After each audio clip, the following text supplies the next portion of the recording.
Your way. This is some good chord rapping here.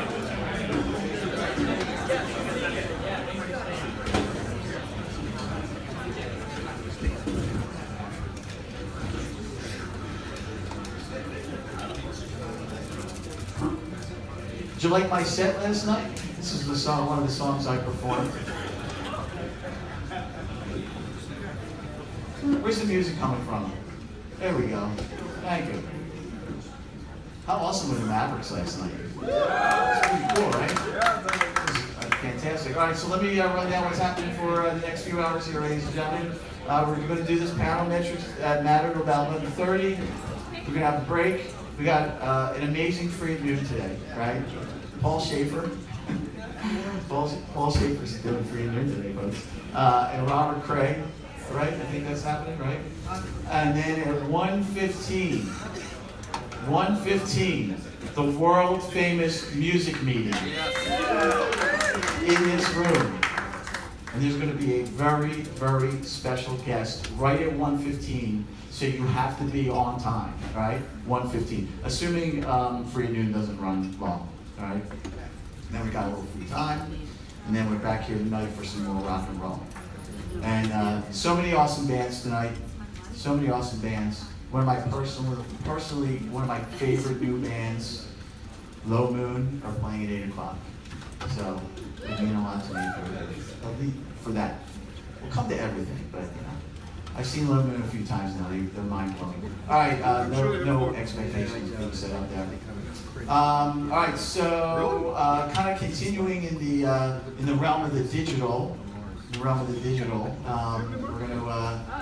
to throw it over to a dear friend of mine, who's moderating the panel, who I've known for 20 plus years. I got to meet John Rosenfelder when he was a young bull working for Geffen Records back in the day of Nirvana, right? Remember that?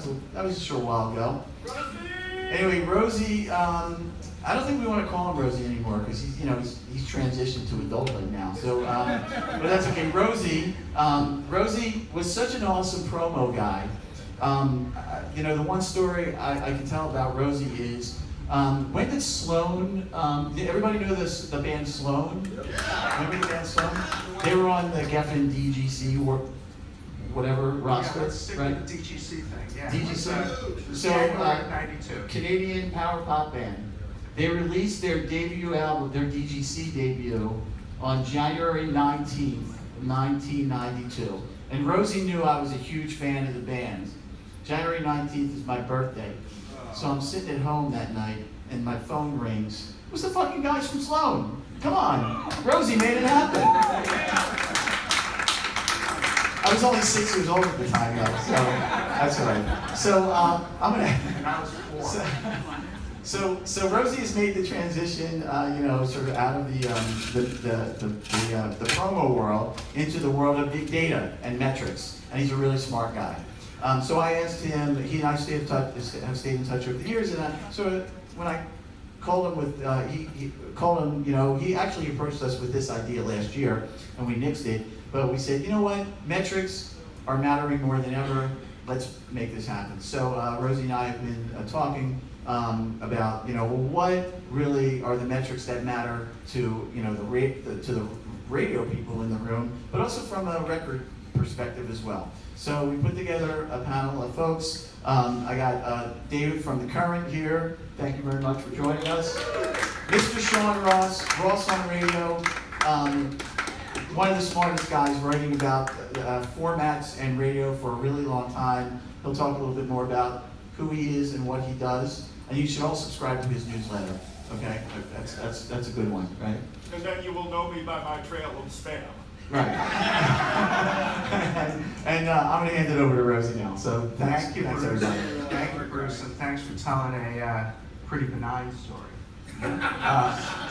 I'm so pleased to be here at the Non-Comm conference, and really I came, as Bruce said, I mentioned this to the guys last year, in the spirit of mentorship, and the idea that I learned so much from my elder promotion people, folks like the beloved Art Phillips, and also really proud to see a few promotion people around here that I mentored, like Jen Dawn and Jessica Weber, who are really doing well in promotion. So, getting into the data thing, just the agenda of the panel today is going to be an intro to big data, sort of an overview of many massive ideas, each one of which could be a PhD sort of topic. So if you miss some stuff, if you have questions later, if you only pick up a little piece of something, that's fine. Really, the idea is just to move things up a little bit each time, and to not be intimidated by data, and to also understand the limitations of it and what it can and can't do. So, and then get into some social media best practices with David from The Current, and also evaluate music data and the music data ecosystem with Sean, and talk about some recent projects. So getting into the data thing. Big data is a term that comes from the confluence of mobile, social media, and the massive amount of storage. And the data that's generated by apps and all kinds of things, the Internet of Things, by the way, is data generated from like your refrigerator. And that's going to be a growing trend in coming years. Business intelligence is the term that people use for when you surface data from a big database into a tool that enables you to see what's going on in the data with these graphs and visuals. Really, there's only a few things you can do with big piles of data. You can summarize it, you can merge it with other data, you can select and filter things out. So one thing everybody should take home, or will try to remember, is everything I'm talking about resolves to tables, like Excel spreadsheets, rows and columns. And our rows and columns in music and radio are lists of records. And so try and think of everything I'm saying in terms of list of records, and how your consciousness about music was sort of driven by this, maybe. For example, just to show you a little bit of data visualization in a business intelligence tool. These are streams of a particular Spotify listener. And this slide is taken from Edward Lee's PlotCon talk. He's a data scientist at Spotify, and he's just showing the return of a listener to a certain song at certain times, and different sources of that stream, whether it's their collection and so on. And one thing I would try and remind everybody about things like this, which look really scientific and crazy, is data is people. And this is really just showing behavior that we should all be really familiar with and understand from our own experience really well. Just skip that slide. For example, this list here is something we might have all seen as we first got into data, or music,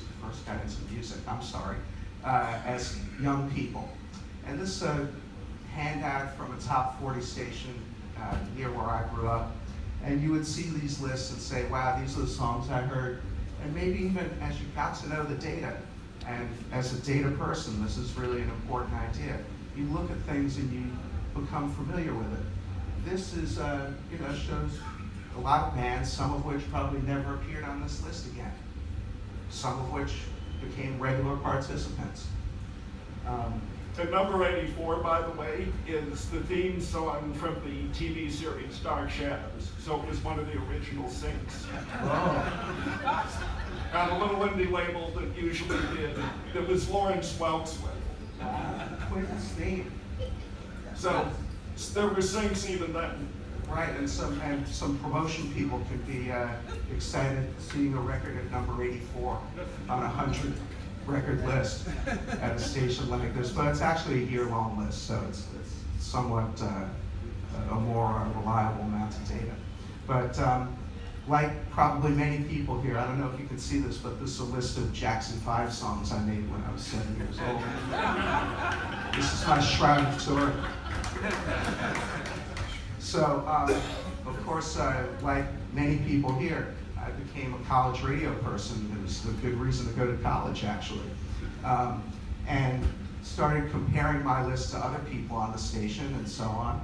After a while, became music director.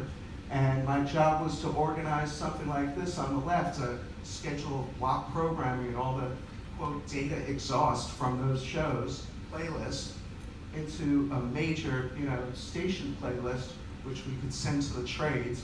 This one over here is from our friend Tarkus Ko in Eastern Oregon, and I have a really a record on this list that I'm really excited about too, which is the Eno Apollo album. Who would play that? How would you know your radio's on? Anyway, that's a really fantastic album. So anyway, the job of music director, which you all have, well, many of you, is consolidating and smushing this data into one of these playlists. In a freeform station, there's a ton of ties, and you start to think about what represents the station better, how do I break a tie, how do I average things. This human element is part of all data and these algorithms and all this stuff going on. There's nothing new under the sun. Everybody's doing the same sort of ideas that you might have done as a college radio music director, except at scale, using computer programs. And the computer program needs to be taught how to do this by somebody that's an expert on it, like a music director. So then the promotion person's job, of course, is taking all these lists of littler lists and making it into this one big list of the chart up here. And that was a really kind of introduction to sort of the metadata of radio stations and stuff. This is, let's say, metadata is data about data. And you start to compare my record to a record I'm competing with. And this is one of the first data visualizations I made about music. Maybe Jessica remembers.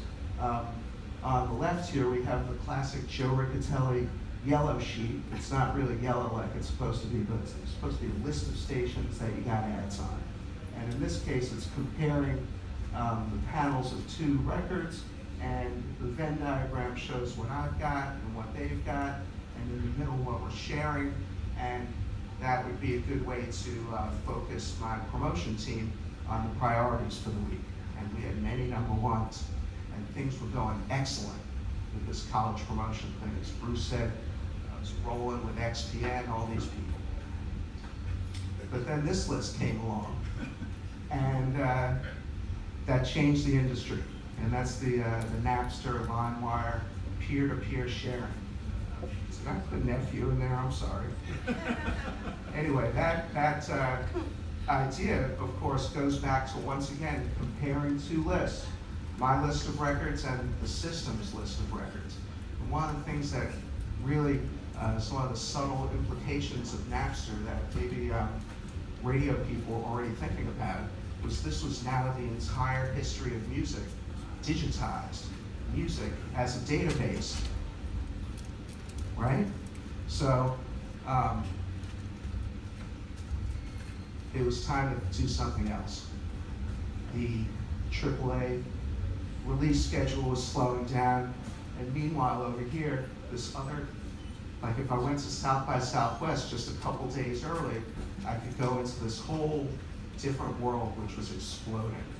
And this on the right here is a weird version of a bar chart with cones and colors that don't necessarily mean anything. But as I got into this, and that's what they call chart jump in the industry, by the way. As I got into this data thing and started to learn about it, and once again, the idea of a pile of data, and I'm going to surface certain things about it to show it in this graph, or I have a pile of data that's actually records and CDs, and I'm going to surface it in a certain way with a particular style. That's what makes WXPN different from the current, and makes the current different from WFUV. Everybody's starting with the same pile of records. Like Jim said in the last panel, how you annotate and sort of program around that music is what makes this better or different and creative. And it's the same thing actually with data. And one of the things that excited me when I first got into this was this Chronicles of Eusebius, I think you pronounce it. It's one of the earliest tables known to civilization. And this is actually a reprint, a reissue from years later, but it compares, once again, two lists of things, two divergent, different histories of the world. The next thing we saw was iTunes. iTunes turned CDs into data. So now I'm looking at basically a spreadsheet which represents all my songs on the quote back end. And this is how iTunes surfaced its data when it first came out. No album covers, no videos, no nothing cool, spreadsheet, but it worked. And by the way, this spiel on the right here is about the sort of code behind this. Is something that probably is based on structured query language or SQL. SQL is how if you sort something, some stuff on the back end says sort by name, descending.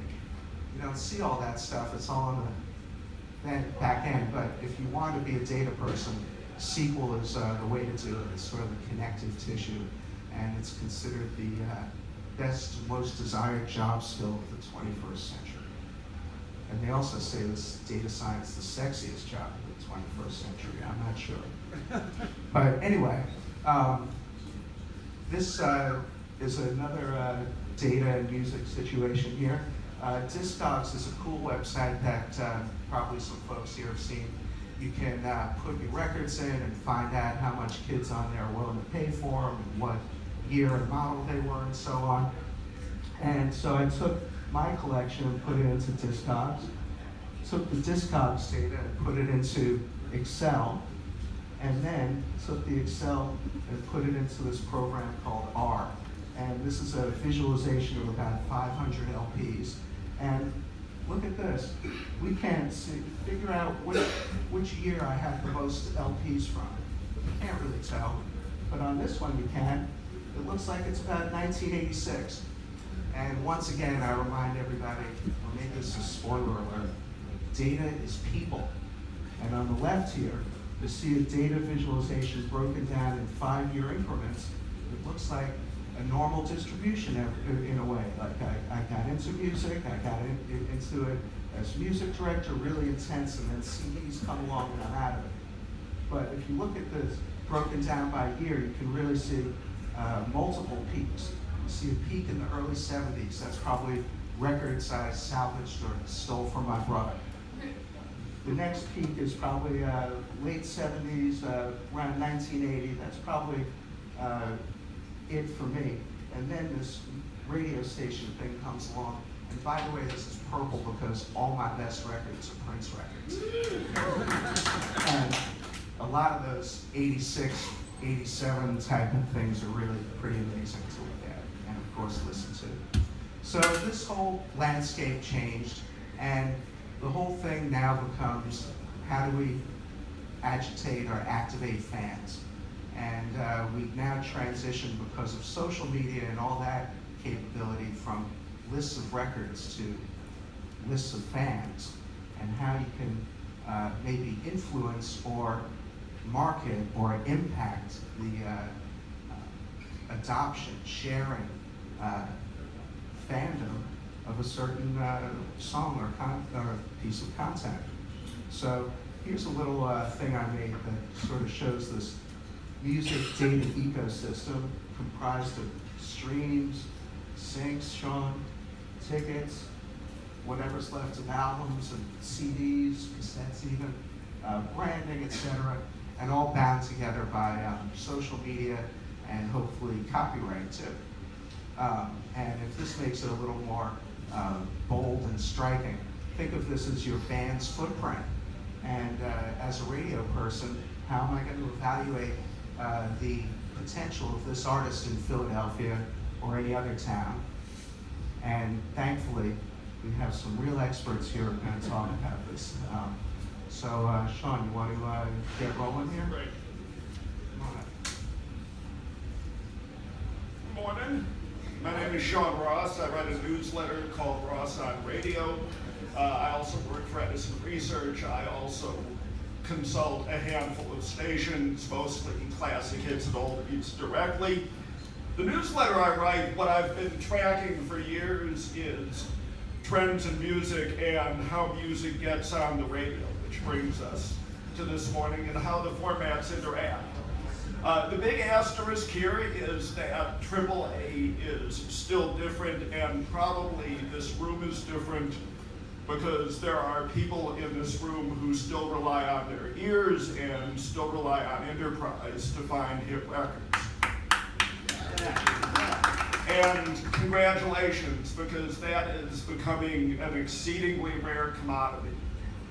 If I had to tell you the number one reason a song gets on the radio, it's because a label decided to work it, and it almost never happens in any other format that a record can get on the radio unless a label decides to work it. CeeLo Green, the song now known as Forget You, became instantly popular, an instant phenomenon online. Atlantic Records spent 9 months working it to radio until it had a radio hit, even though it was already one of the best known, most familiar songs anywhere, because they figured if they went out and spent money and took it to radio, then they'd have something even bigger. So it's flattering to radio that with all the ways to discover music, that radio still counts. But even a record like Lord You're On, which we think of as the phenomenon record of the moment, there is somebody working that record. If it relied solely on people to feel the heat of the TV show, people to look at the Spotify and Shazam action, it would be big, but not as, if that makes any sense. The other framing thing to know is that AAA has, even for those of you who feel it's codified and not as freeform as it used to be, AAA still breaks about as many records a year as it did 3 or 4 years ago. And that makes it an outlier at this point.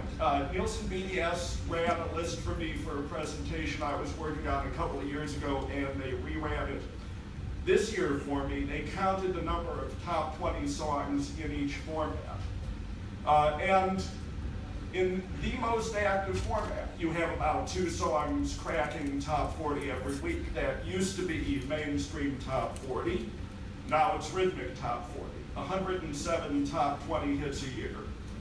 AAA had 93 hits a year 3 years ago and has 94 top 20 songs every year. That makes it 4th.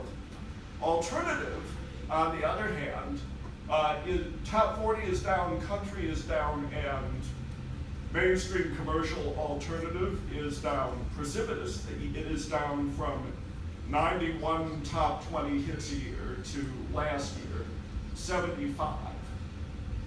Barely a song and a half a week. So that's one of the reasons that you probably feel yourself deluged with new music in a good and bad way, because as AC gets conservative, as alternative gets conservative, more things are brought to top 40, and they're everything from the super eclectic to songs that are AC songs, like Passenger, songs that are AC deep down inside.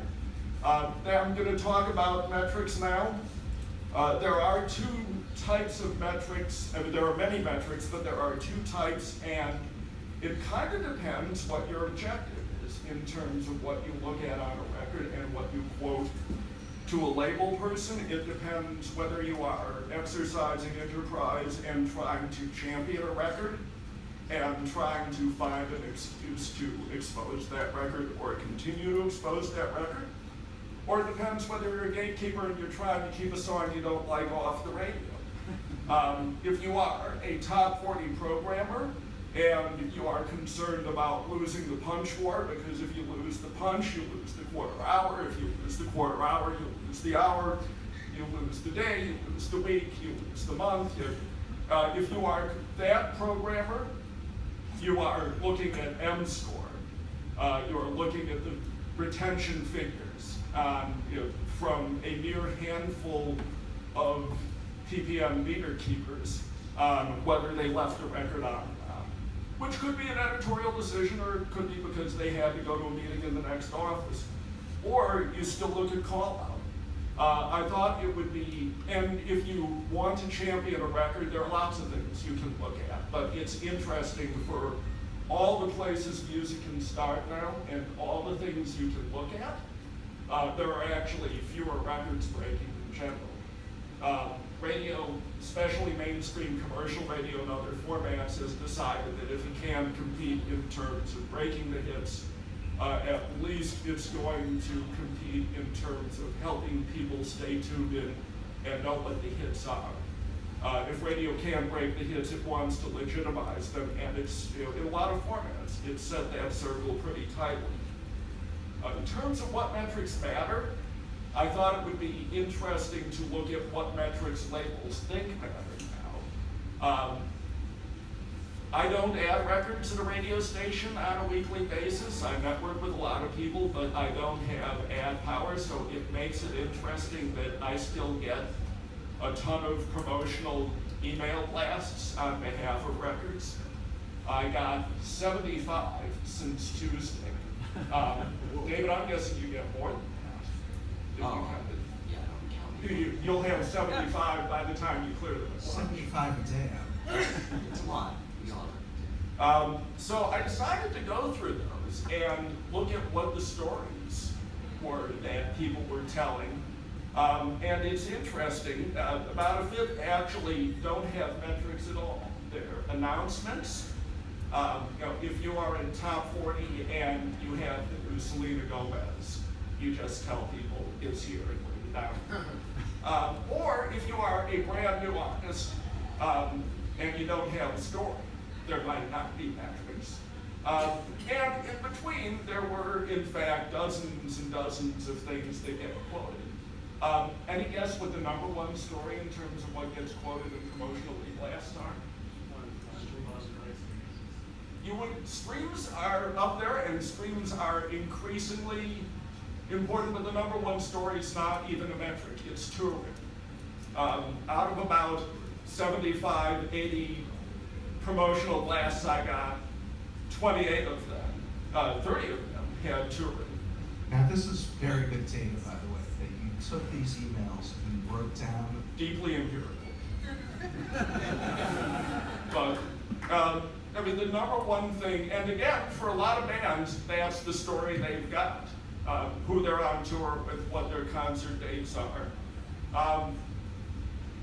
Program directors say, I don't care who's on it in another market, don't give me alphabet soup. They've been saying that since that was most of what there was to look at. You lie. They do. Call because, or you think, or labels think that, because call letters are #2.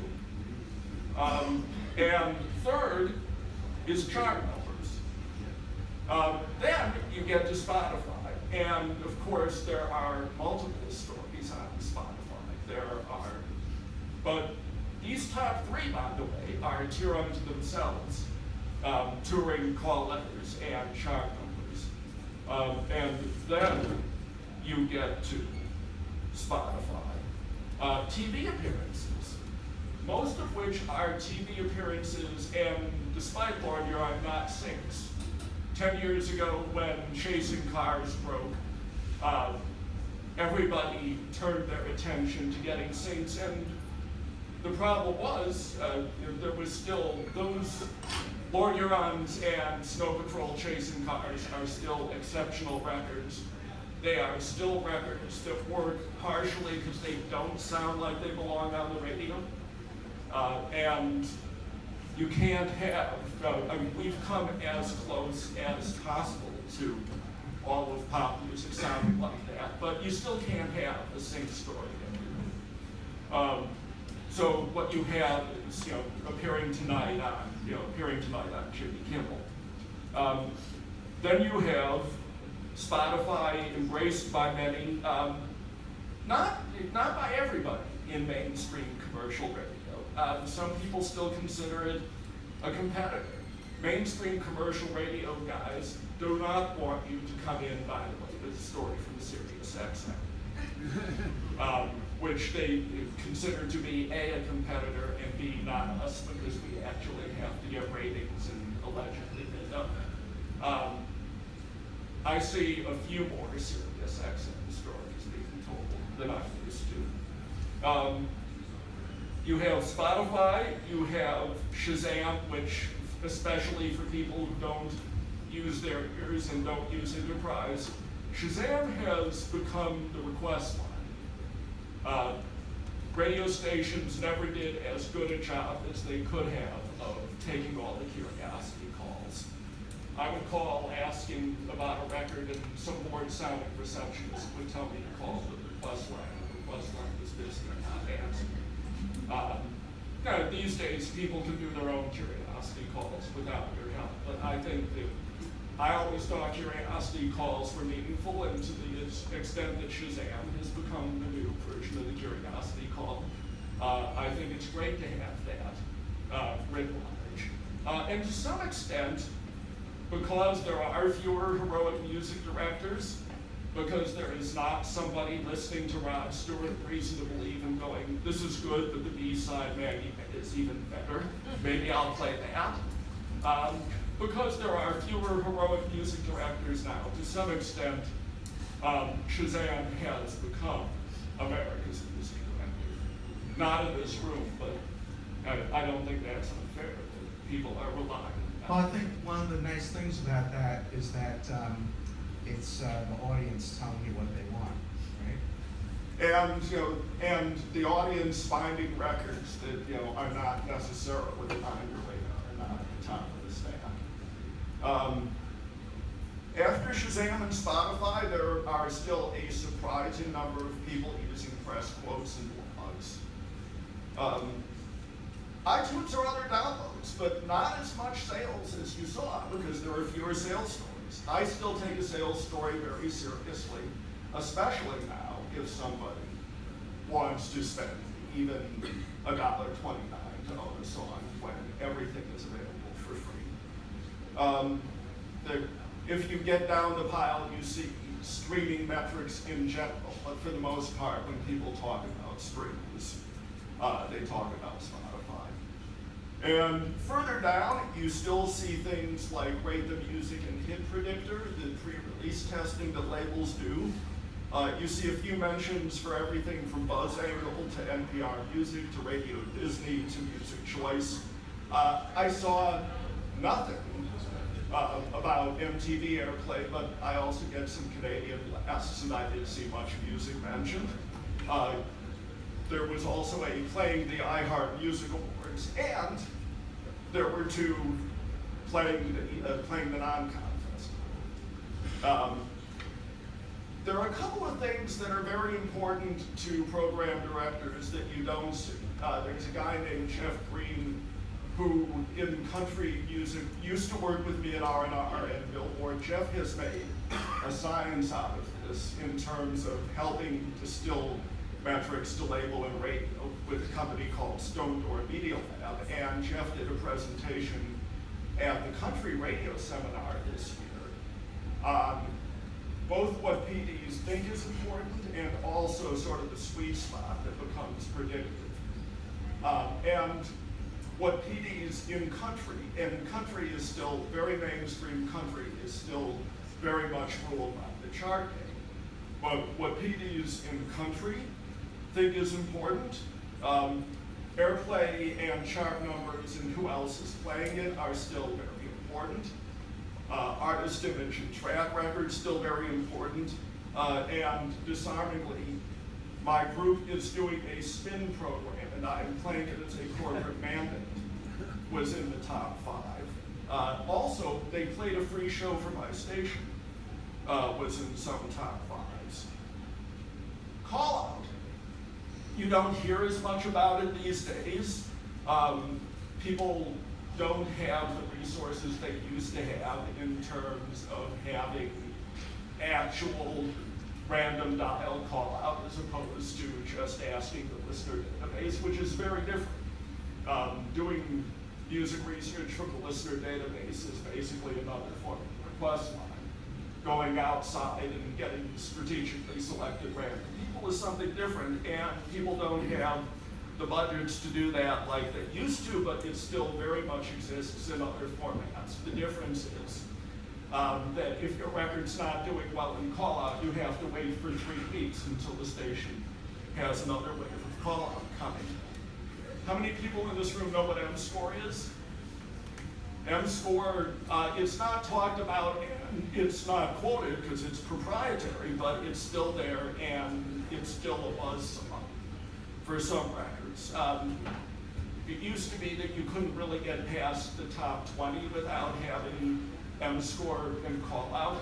And a lot of mainstream formats now, the song can get to about number 9 or 10 before people know if it's even. It's a pretty comprehensive view of everything.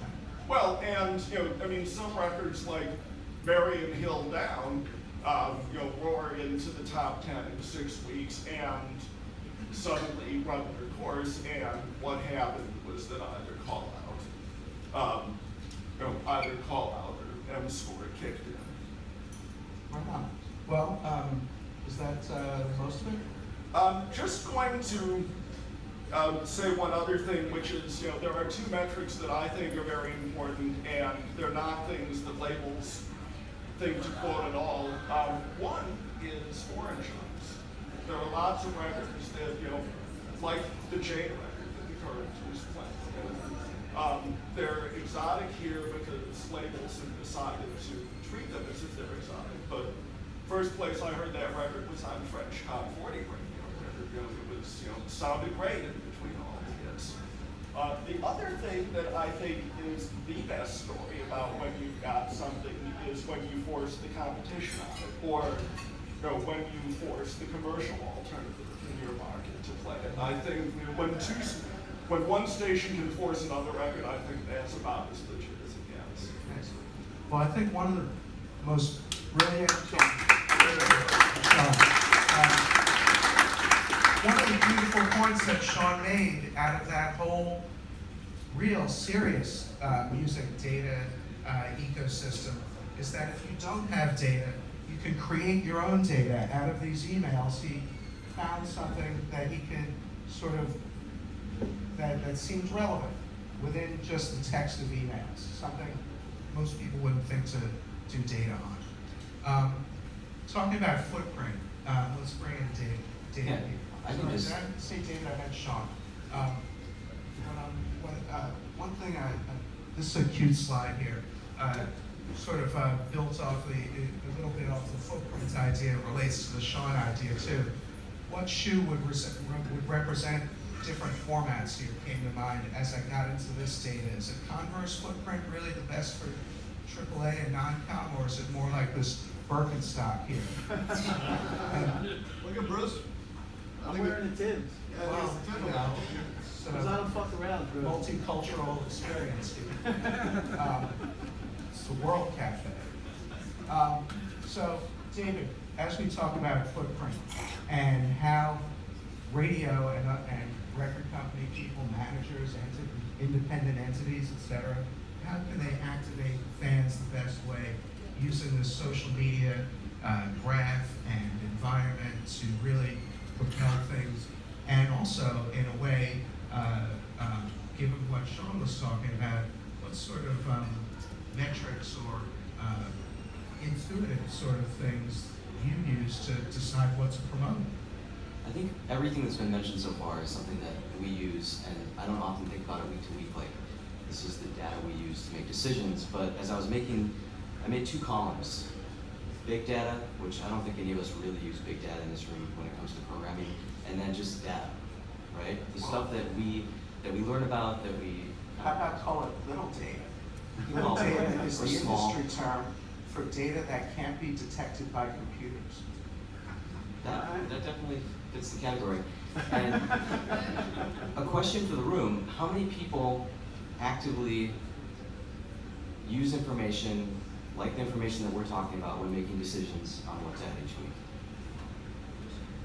So most of us, right? So I made two columns, and I'll start with the big, because I think that we all probably have similar reactions to some of the data that's been talked about. So Shazam, I think at this point everybody's watching Shazam. The big problem with Shazam though is we don't know what triggers people to actually Shazam a song, right? So how many people have added a record this year because they saw it on a Shazam chart? Oh, yeah. But we still don't really know, it's the chicken or the egg thing, right? Are people Shazamming this song because they're hearing it on the radio station, which information we already probably have? Or is it something that they hate? Or is it something that they love? And it's really hard to know. In Minneapolis, we have a rhythmic station that does not publish their playlist online, and they do not have RDS.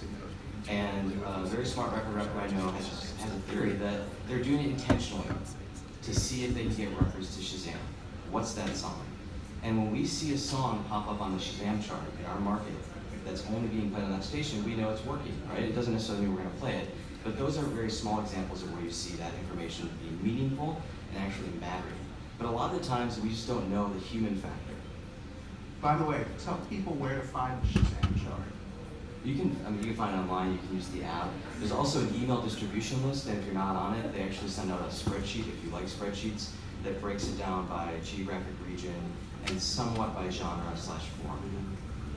So if anybody wants that information, I'm happy to pass it along. Charts, who looks at the chart each week? BDS? Media base? Okay. So Non-Comm has entered that world over the past few years, and being at the Current as a music director, I've been indoctrinated into it. Under the guidance of Jim, people who've used chart data before, and really worked in a commercial space where that stuff maybe has more weight than it does for us Non-Comm programmers. But I find that a lot of the non-campus stations now are really looking at that information. And one of the most valuable tools we have with that chart information is giving yourself a scorecard, right? So at the end of this last year, we did an exercise with our staff where we looked at all the top alternative songs and all the top AAA songs, and then we looked at our top songs, okay? Our most played songs, and then our top 89, which is our listener-driven end-of-the-year countdown. And what we found is that we did all right, but we found out we're not necessarily entirely AAA, we're not entirely alternative. What we're closer to is what I would call the critical press. So you look at blog aggregators and you look at year-end lists by critics, and that's what we actually came closer to. And if you do that kind of data, then you start to either validate the decisions you've made or make yourself go, maybe we're missing something. And that's how year over year we add records from D'Angelo, right, which I personally love, but we can't always add the records we love, to adding a band like Pine Grove, which, maybe they're not the most successful band of the last year, but it reacted with our audience on a level where we saw that from the year-end list and go, hey, maybe this band matters, let's try it. So that kind of information, synthesizing it, and if you can't do it week to week, doing it every 6 months or year over year. We also have Jim actually has created a really great custom chart, which if you're on Mediabase and you want to see what that looks like, create your own panel. Look at the stations who you think matter, right? And put your own panel together, because that can be more helpful, especially when you're looking at market-based charts, where you're like, all right, what are the major market stations I care about? What records are they playing? And do those records matter to me? So that's a way you can use the charts, because at the end of the day, the charts don't matter at all to your audience, right? I don't think has anyone ever had a call saying, hey, I noticed that song was top 20 at AAA and I noticed you're not playing it? Really, Jeff? I don't believe. I used to make those calls. Social media profiles. The social media profile used to be a really big deal. I think that's in decline. And I think the reason why is because we can't determine how authentic it is, right? We just don't know anymore. We don't know how big the footprint has to be on social media to know if you're really reaching our fans and whether or not you're relevant in our world. So, we often get those numbers thrown at us. And what's happening now, actually, all the stations in this room had this experience, where you go, this artist has X number of Facebook likes and social media followers, and you go, great, we have 25 times that as a radio station. And it becomes that thing where it's like, I don't know how to assess it. Because we know what kind of traffic we get with our large numbers, and then you look at a small number and you go, well, I don't know if it matters yet. But you have to be there, right? You have to be in that space. And we're probably running short on time, but I'm gonna keep going. You talked about M-scores. Anybody looking at M-scores? Rob Wilcox is. He doesn't program a radio station, but he's looking at them. Does anybody do audience research? Like actual data? Okay, and are you driving that? Raise your hand if you're driving it. Raise your hand if you're actually hiring somebody to do it. Okay, a handful of people are actually doing that, right? So that kind of information is really valuable, but then you still have to know how to contextualize it and apply it as a tool. Sales still matter a lot to our radio station, because I think that the people who are willing to open up their wallet and pay for a service that they can listen to for free are the same kind of consumers who are still going to be motivated enough to get in their car or get in their bicycle or take the bus down to the record store and buy a record.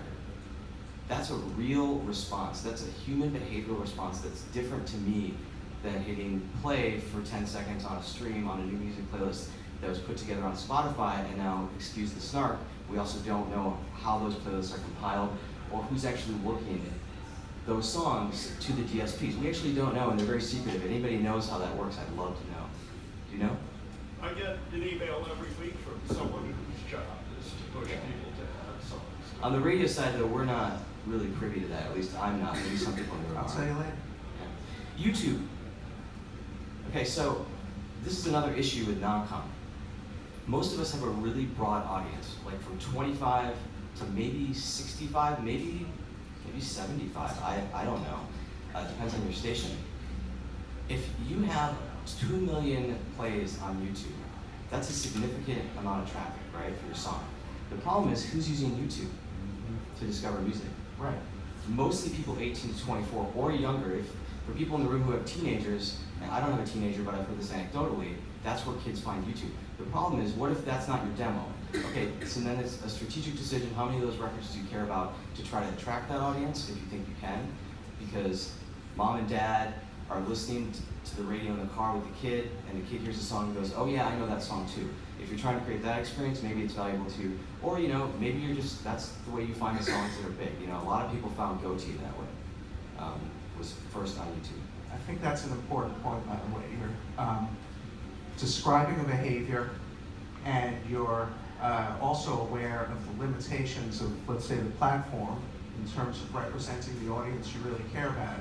So the idea of data skepticism is very important in sort of vetting what the source is and why it's there and so on. And we're talking about audience segmentation as well. If you can identify the segments of your audience that you have, and you can continue to drive those, that's really valuable, especially from a music programming perspective.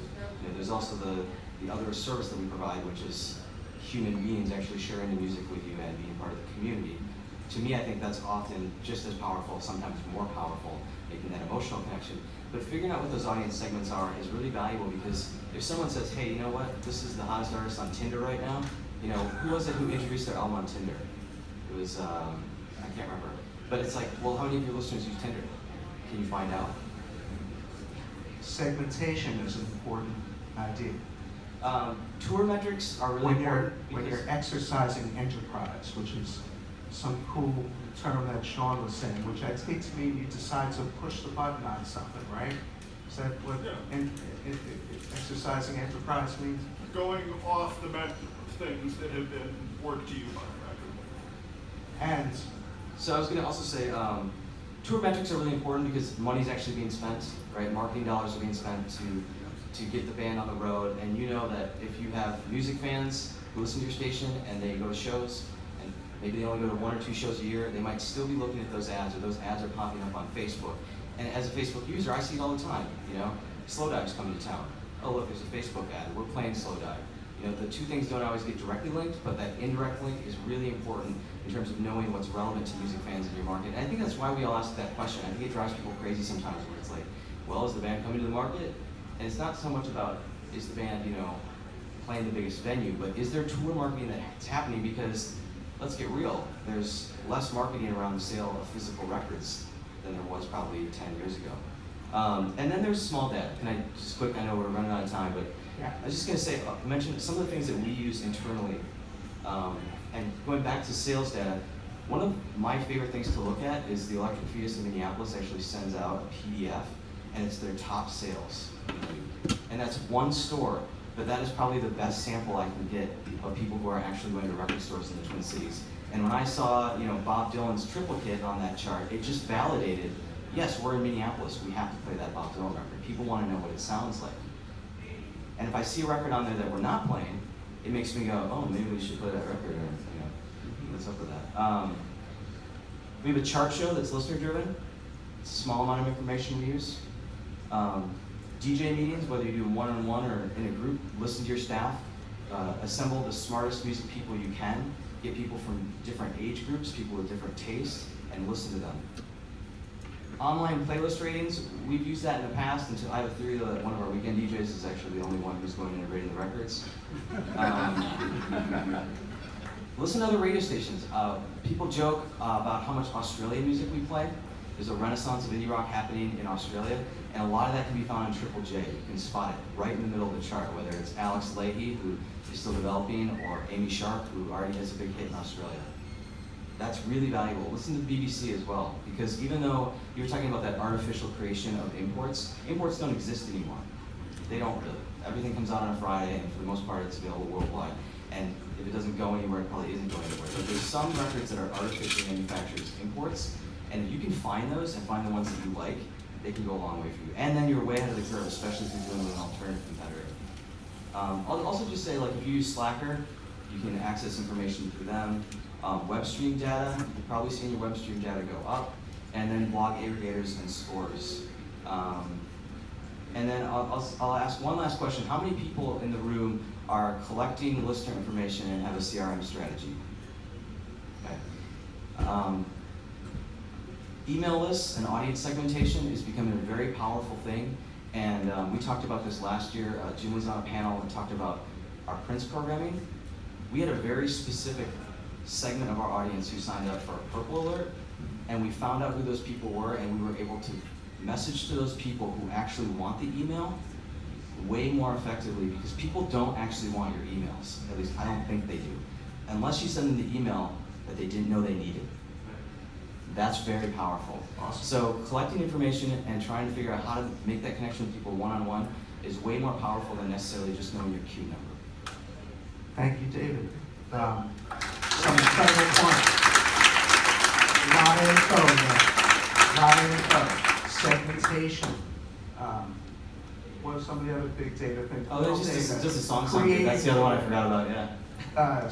Crowdsourcing with that listener show, et cetera, et cetera. So lots of awesome ideas.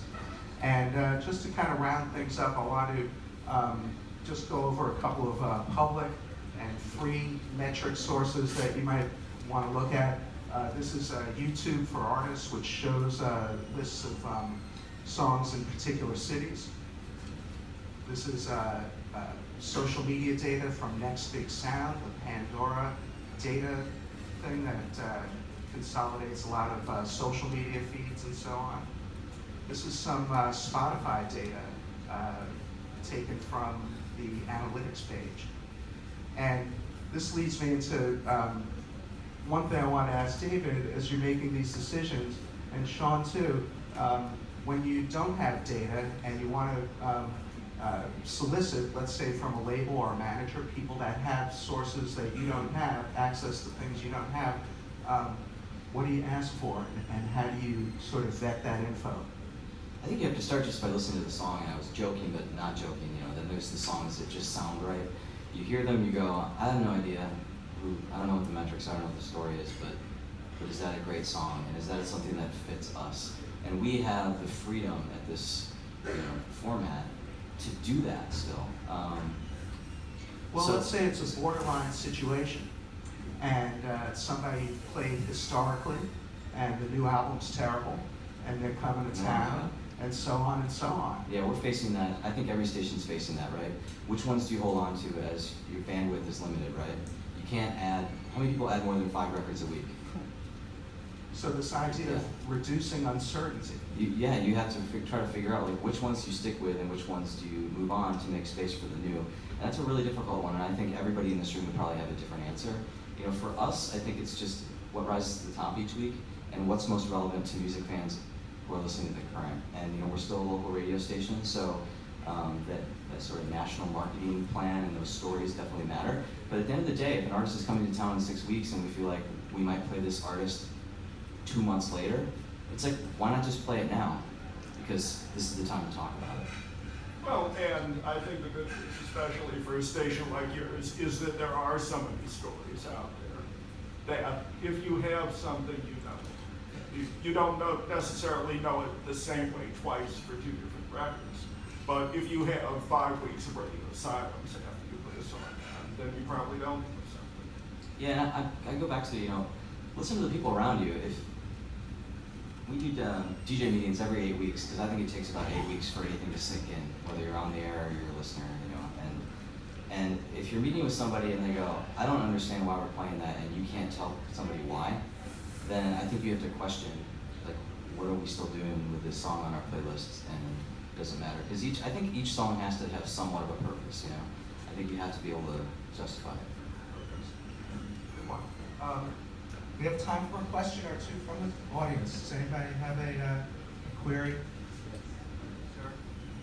Actually, I don't think I need a mic, but I just wanted to point out that BDS is now providing streaming information that they compile from a variety of different sources that you can get your market's specific streaming data from sources such as Spotify and YouTube. Haley Jones, former AAA program director, many people know her, left the format to work with BDS on providing this data, and I'm finding it extremely useful. Like I say, you can get your market's data, you can look at your playlist and it'll sort it depending on the most streamed song you're playing. You can look at your artist's catalog and discern which songs are getting streamed and which ones aren't. And it's really exciting for me, and it's great data. I just want to alert people to that availability. Is that anyone else? In the back. Andy Kahn. So, Andy Kahn here, and David, you said that thing about the comparing the artist metrics to yours. When you see an artist come through that you're not familiar with, they have these large metric numbers that compete with yours. Do you find that impressive, or do you find it off-putting that they haven't come to you yet? Oh, that's a great question. I think timing is so important to a lot of the stations in this room in terms of, like, you know, is it new? Is it something that is picking up steam now? Is it something that is going to become really relevant to our listeners in the next 2 months? And I don't know if I see it so much as, you know, I don't know if I read that much into it, but it's just one of those things when it comes down to quoting numbers on social media, I think it's becoming harder to tell where those numbers are coming from and how they're being driven.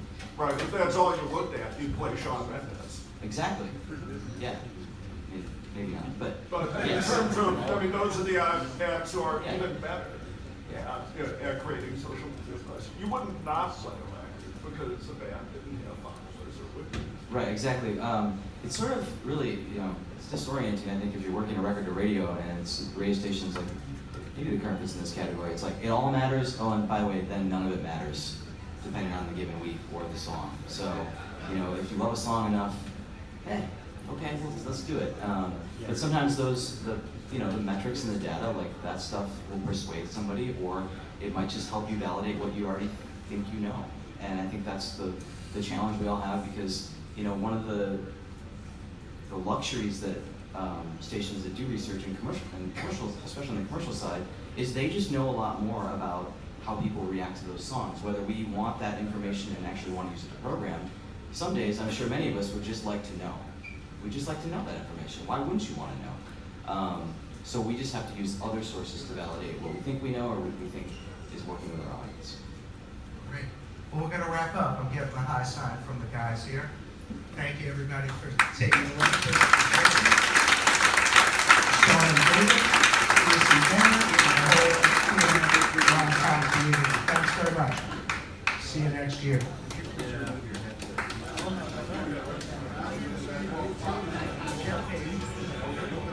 All right, folks, don't forget we got lunch in a minute or two, and then free noon starts at, well, noon. What time does free noon start, Lindsay?